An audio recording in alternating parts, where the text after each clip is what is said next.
reports go back to 1965. Different cities, different decades. The same 3 sentences. Too thin to be a person, too still to be alive. Gone when it turns. They tend to end the same way. The photographs get closer, and then one comes out black, edge to edge. And then there are no more photographs from that person at all. And every report agrees on the arithmetic that matters. It never comes closer while you are watching. It is closer the next time you look. My name is Marcus. I tend bar in Pittsburgh, a place wedged between a closed bakery and a laundromat. And I walked the same 11 blocks home after close. My sister Dana set the terms after our mother's funeral. I text her a photo on the walk. Every night, no exceptions. Then one word, home, when I make it. She lives in Denver. Dana never cared about the street. She wanted proof I was still upright at 2 a.m, 3 years into being nobody's son. Same ritual every night. A block in, I stop at the corner, turn and shoot back up the street toward the bar. The bakery, the meters, the long dark middle of the block. Dana liked seeing the door I just locked. So my camera roll is the same block, shot from the same corner, over 1,000 times. The bakery with its dead neon, the parking meters, the bus shelter nobody uses. In February, waiting on a text back, I flicked through that night's photo and zoomed in. I don't know why. The streetlight by the bakery had a dark line under it I'd taken for the pole, except the pole was 4 feet to the left, and the line was standing on the curb. I want to be exact about this because exact is all I have. It was thin, much too thin, the width of a parking meter, and tall, 7 feet, maybe more, no coat shape, no shoulder shape, arms straight down, if those were arms. It stood the way furniture stands. Where the streetlight should have put an edge on it, there was no edge. The light just stopped going there. I zoomed until the photo fell apart into squares. The squares of the brick wall sharpened. The squares of the thing did not. My phone can resolve a flyer stapled to a pole 40 feet away. It could not put one detail on this. I'd walked past that curb maybe 4 minutes earlier, and the street had been empty. I would swear that. I deleted the photo. It was 2 a.m. The explanation was the lens, a smudge, a trick of compression, and deleting it felt like agreeing with myself. The next night, it was in the photo again, right next door to where it had stood, in front of the laundromat, between the window and the steam vent. I did not delete that one. I started looking instead, every night. That is how February and March went. Some nights no, most nights yes. Always inside the frame, never in the street. I would take the photo, see the block empty with my own eyes, walk home with my pulse going like I'd taken the stairs, and find it waiting in the picture. A different spot every time, the same height and width, the same refusal to have an edge. It kept to the stretch I had already walked, the block at my back. At a distance, it had settled on long ago. I sent 3 of the photos to Dana. She called me, which she never does at that hour, and said, "It's a shadow between the cars, Marcus." Then, softer, "Are you sleeping?" I sent the laundromat one to a guy who edits photos for a living. He sent back a paragraph about sensor noise and compression smearing. Every word of it reasonable and at the end. But I'd stopped taking pictures of it, which is not something you say about sensor noise. So I had the bar's owner pull the security feed on my corner the same night as the laundromat photo. 4 minutes of empty sidewalk. 2 cameras on one street at the same second, and only mine had it in it. I had proof, and the proof proved nothing. That hollowed me out faster than the thing on the street did. Everyone who looked saw a smudge, a pole, a trash bag caught standing up. Dana started using the voice she used at the end with Mom, the careful one. I stopped sending the pictures. I kept taking them. In April, I tried to be smart. Burst mode, 14 frames in just over a second, aimed at the bus shelter where it had stood 3 nights running. Frames 1 through 13, it's there, identical, not 1 pixel of motion, while a plastic bag halfway down the block blurs through every frame. Frame 14, it's gone. No motion between 13 and 14. No in between in a 1/10 of a second. The night I finally saw it with my eyes was April 19th. I'd stopped trusting the street and started trusting the screen. So I opened the camera, hit record, and walked home watching the block through the phone. At the end of the block on the screen, the gap beside the bakery had something in it that hadn't been there a blink before. I never saw the step.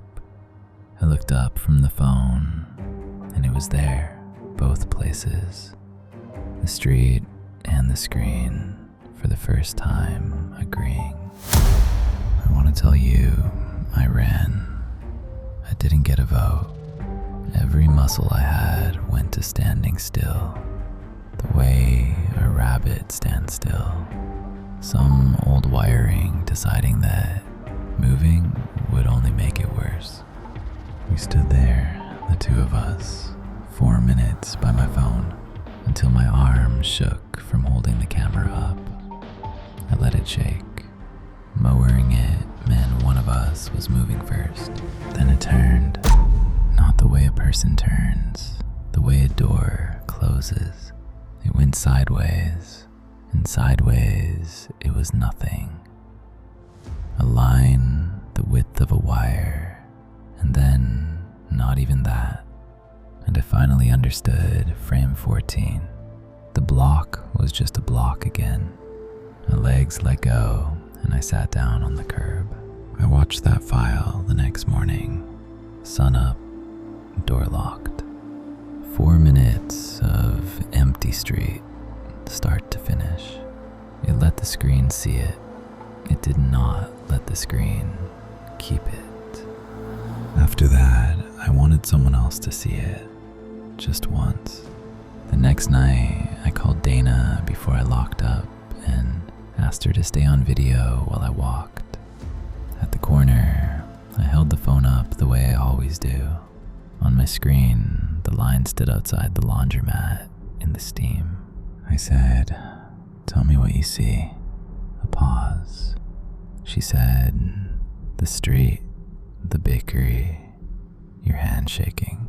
I asked what was by the laundromat. She said, "Marcus, there's nothing there." Same call, same phone, same second. She got an empty sidewalk in Denver.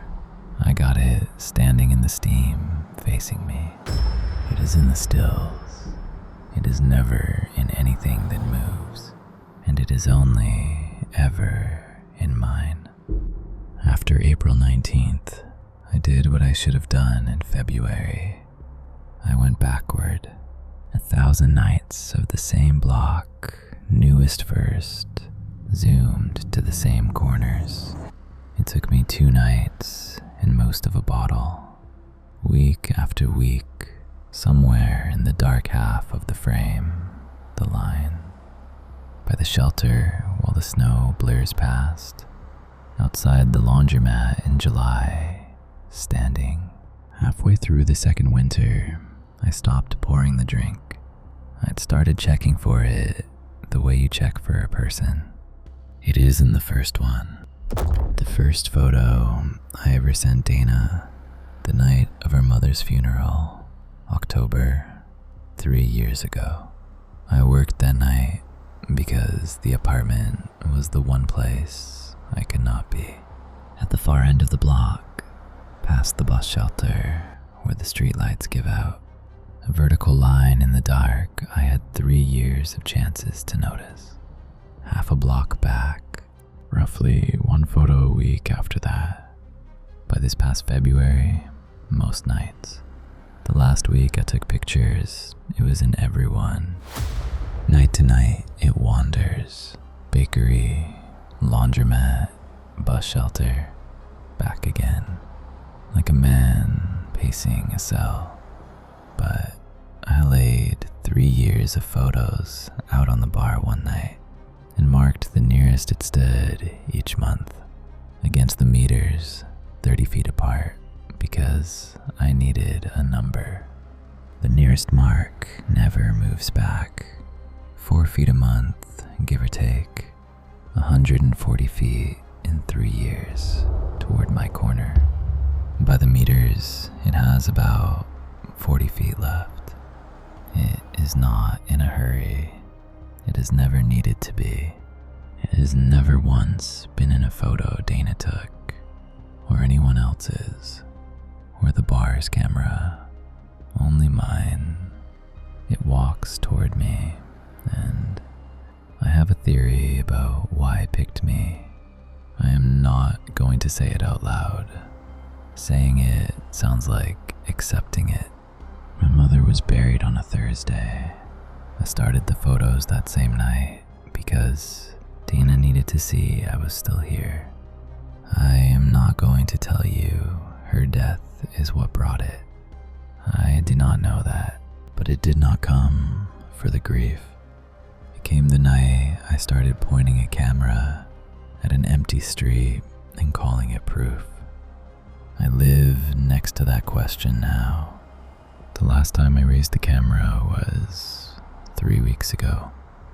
I framed the shot the way I always do. The screen showed something else. Black, edge to edge, and the lens hunting against it, pulling focus in and out, the way it does when you hold it an inch from a wall and give it nothing to land on. My hand was already coming down before I understood why. Then the screen corrected the way a camera does when the thing pressed against it moves back, and the block returned, the meters 30 feet off like always. The black had not been the street, it had been against the glass. I did not take the picture. The reports say it would have come out black. I have not raised the camera since. I kept texting home, so she knew I was alive, and swapped the photo for excuses. The lens is cracked. I'm getting it fixed. The excuses bought me 6 nights. On the 7th, she called, and after a long quiet, she said, "You stopped because you saw it again." She said it in her own voice. The careful one was gone. My sister believed me from Denver in the dark, and I sat on my kitchen floor and cried like the funeral was that morning. She wants me to move, and I will, in August, when the lease ends. She wants me to stop walking that street. I tried a different route with no lights, a rideshare home, where I found it in the photo I took through the car window. It was never the street. It is the looking, and I have not learned how to stop. Some nights, I stand at my window, camera open, thumb over the button,